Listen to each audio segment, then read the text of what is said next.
जय जोहर। आज 8 अक्टूबर दिन शनिवार। दोस्तों आइए झारखंड की 25 प्रमुख बड़ी खबरों पे नज़र डाल लेते हैं, लेकिन उससे पहले अभी तक आपने दोस्तों वीडियो को एक लाइक कर दीजिए, चैनल को सब्सक्राइब कर लीजिए और पास में आ रहा बेल आइकन को भी दबा लीजिए ताकि आपको सबसे पहले खबर मिल सके। प्राथमिक शिक्षकों की प्रोन्नति पर फिर विवाद, नहीं मिलेगा पूर्व के प्रभाव से प्रमोशन।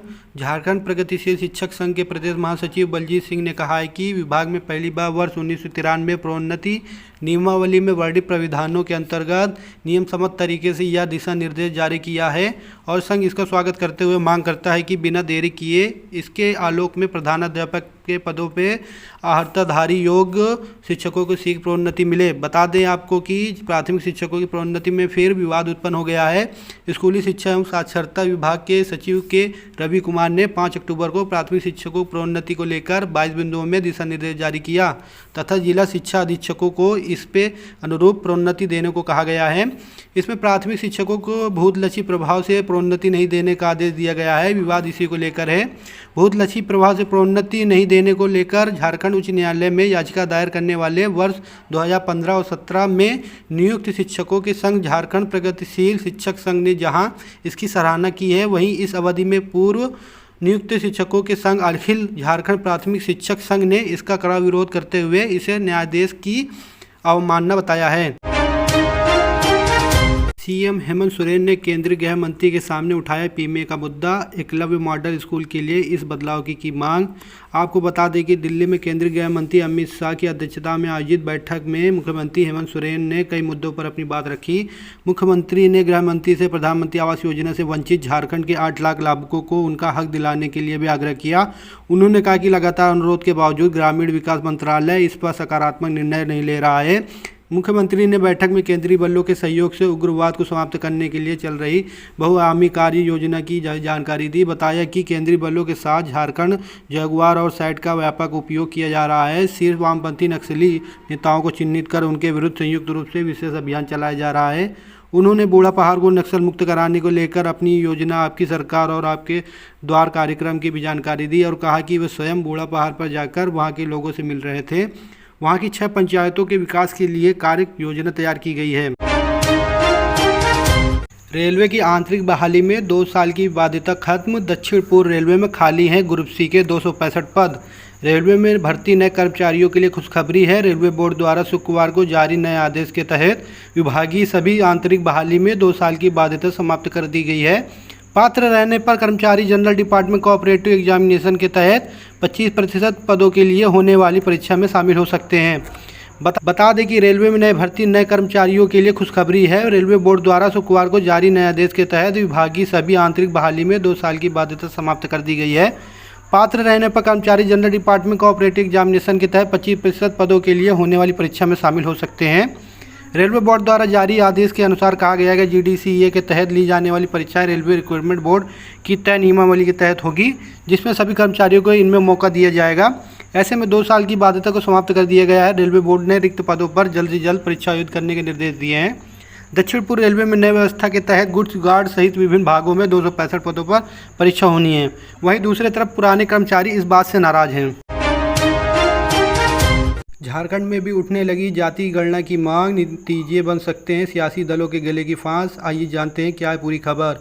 बिहार में जाति सर्वेक्षण और गणना की रिपोर्ट सामने आने के बाद इस पर सियासी तेज हो गई है। केंद्र सहित अन्य राज्यों में भी जातिगत गणना कराने की मांग जोर पकड़ सकती है। आने वाले चुनाव में राजनीतिक दल इसे चुनावी मुद्दा बनाकर अपने प्रतिद्वंदियों को चुनौती देने की गुजत में हैं। झारखंड में भी मुख्यमंत्री हेमंत सोरेन ने कहा है कि जिसकी जितनी आबादी उसकी उतनी भागीदारी मिलनी चाहिए। झारखंड ने राज्य में जाति गणना कराने के लिए केंद्र सरकार को पत्र लिखा है। झारखंड में जाति गणना कराने के बाद उसके परिणाम कई सियासी दलों के लिए संकट पैदा कर सकता है। यहाँ जनजातियों की आबादी की तुलना में ओबीसी की आबादी बहुत ज़्यादा है। ऐसे में राजनीति के क्षेत्र में इसका सीधा असर पड़ सकता है। खासकर जनजाति समुदाय को लेकर राजनीति करने वाले लोगों के दलों के लिए यह सिरदर्द साबित हो सकता है। जनजाति समुदाय इससे भड़क सकता है। झारखंड को जनजाति बाहुल्य राज्य कहा जाता है, लेकिन आज़ादी के पहले यह जनजाति की इतनी आबादी थी। आज़ादी के बाद तेज़ी से घटी है। इनके उलट पिछड़े वर्ग की आबादी लगातार बढ़ी है। पीएम किसान योजना किसानों के लिए खुशखबरी। इस दिन आएगी पीएम किसान की 15वीं किस्त। आइए जानते क्या पूरी खबर।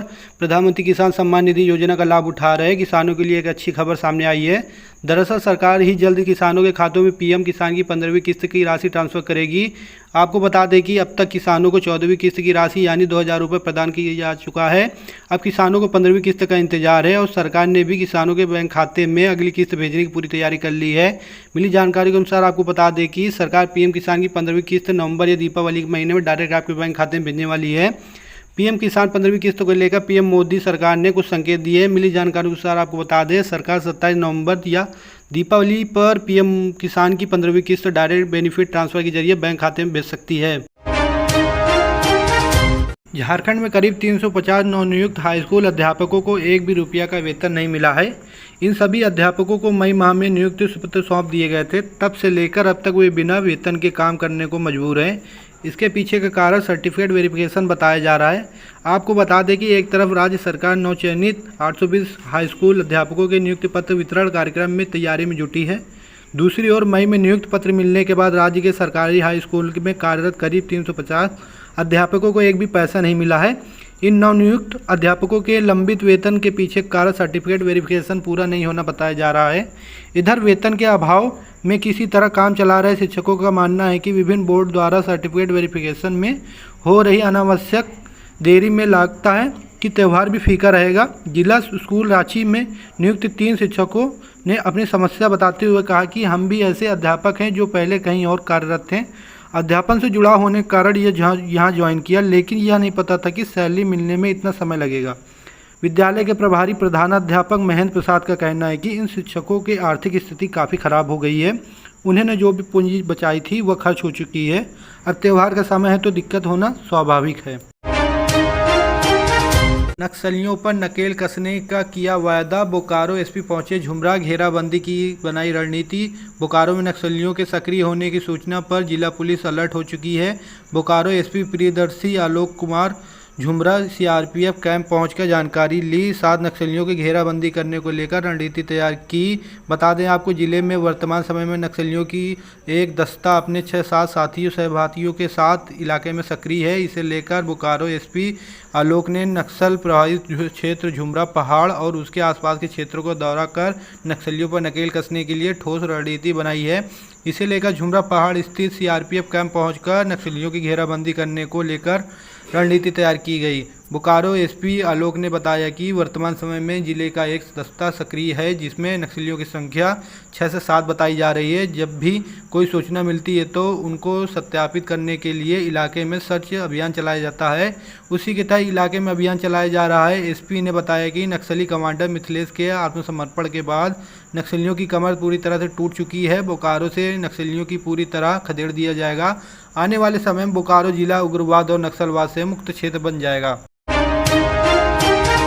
गुमला में फिर पैर पसार रहा डायरिया, एक महिला की मौत। हर साल की तरह इस साल भी गुमला के ग्रामीण इलाकों में डायरिया ने पैर पसारना शुरू कर दिया है। जिले के घाघरा प्रखंड के देवकी कुसुम टोली गांव में कई लोगों को डायरिया ने अपने चपेट में ले लिया है। बता दें इस बीच डायरिया से एक महिला की मौत ने ग्रामीण में दहशत का माहौल बना दिया है।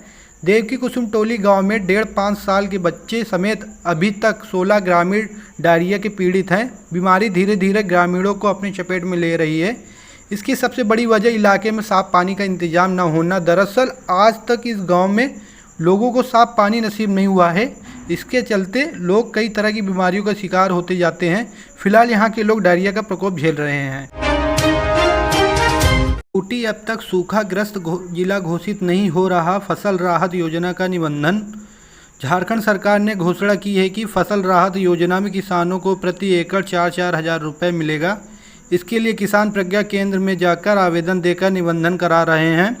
निबंधन के लिए किसानों को आधार कार्ड, बैंक पासबुक, संबंधित ज़मीन की रसीद और आवेदन फॉर्म देना है, जिसमें वंशावली का कॉलम भी है।